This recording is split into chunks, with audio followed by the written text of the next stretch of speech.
very good morning. I would like to meet to the chairperson, honorable judges, timekeepers, and all the members of the audience. Today, I would like to talk about something that is getting more and more neglected nowadays, especially in difficult times right now. With the current COVID-19 pandemic hitting the economy hard, time and time again, we have heard on how we have been independent for a great 50 years. You may have seen advertisement on television and newspaper on how far we have been since our first step on our own. How Tunku went up to the Merdeka Stadium and shouted Merdeka! Merdeka! But I think that independence is too broad a definition. And please allow me to bring out with a more focused interpretation of independence. Ladies and gentlemen, have you ever heard of the other side of independence? The side which does not get our attention during our good times, but during our bad times, we are the first to complain about it. You see, I'm talking about independence from a financial point of view. And why is it important? Because it affects our economy in various aspects, namely our own personal economy, the uses of credit cards from businesses, the stock market, and the national currency. Ladies and gentlemen, allow me to bring up my first point. Have you ever heard of ahlungs and their victims? Well, I'm sure you have.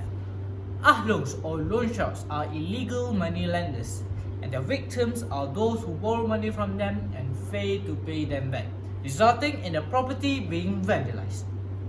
This is an example of a person being financially dependent. Financial independence is important for a person to choose their own course of life and what to do with their money. The ideal way to do this is to have a stable job, control your spending, stay away from taking loans, and resist temptation. The easiest way to do this is by being a more responsible spender, by controlling our expenditure and stick to our budget. Also, we must start saving, as they say, saving for a rainy day. Speaking of rainy days, let me come up with the next point about the uses of credit cards. A lot of people say that credit cards are a lifesaver during a rainy day. Have you ever been to a restaurant and when you get the bill to pay, you notice that your cash wasn't enough, and then, ta-da! You whip up your credit card and sigh a breath of relief. This, ladies and gentlemen, this is the very reason why many people say that credit cards have so much dominance over our daily lives. But this is also means that we are dominated by the little plastic card and we are no longer financially independent. Credit cards company usually charge ridiculous interest rate for those who fail to pay the bill on time. The interest then compounds and increases exponentially, and the creditor could end up in a vicious cycle that increases damages with every turn. And eventually, the creditor could end up in bankruptcy. Ladies and gentlemen, financial independence is also important for businesses just as it is for all of us. Financial independence from a businessman point of view is the ability for his company to make profit with any fear his company collapsing or going bankrupt. Financial independence is important for businesses because what a financial crisis can do to our business entities in our country. Financial independence for a company would mean that the company needs no fear for his company going bankrupt and being bought by another person.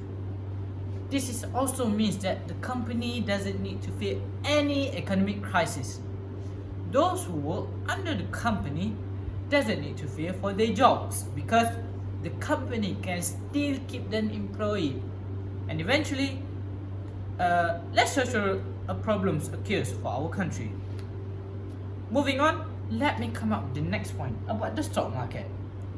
From the layman's point of view, the stock market is where the rich people just dump their money because they want to get a lot of money in a short period of time.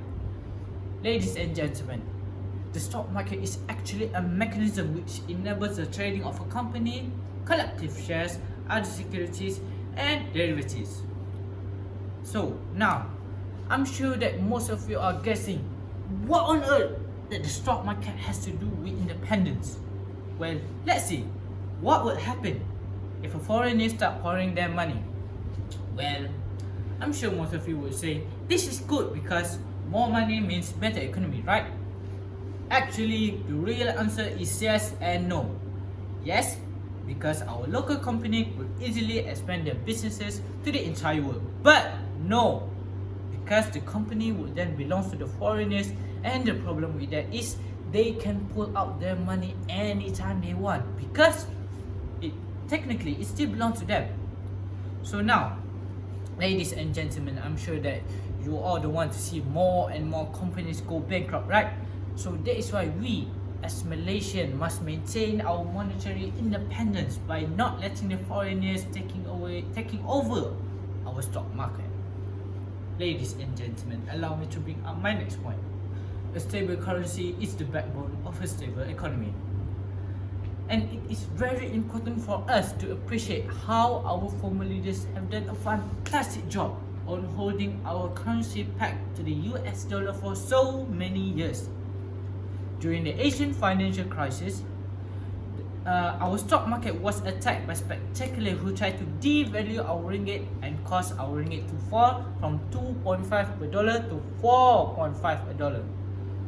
At this time, the IMF stepped in and tried to solve our problems by offering loans to the Malaysian government, but also demand massive changes in our economic policies. Ladies and gentlemen, before I step back and lift this stage to the next speaker, I would like to remind you that financial independence might not be as glamorous as shouting Merdeka or waving flags. But I'm sure you know that it is extremely important for us, because even if the price of soybean went up to 4 ringgit, but we can still afford it because we are financially independent. Thank you for listening. Have a great day. Stay safe, wash your hand, wear mask in public, and have a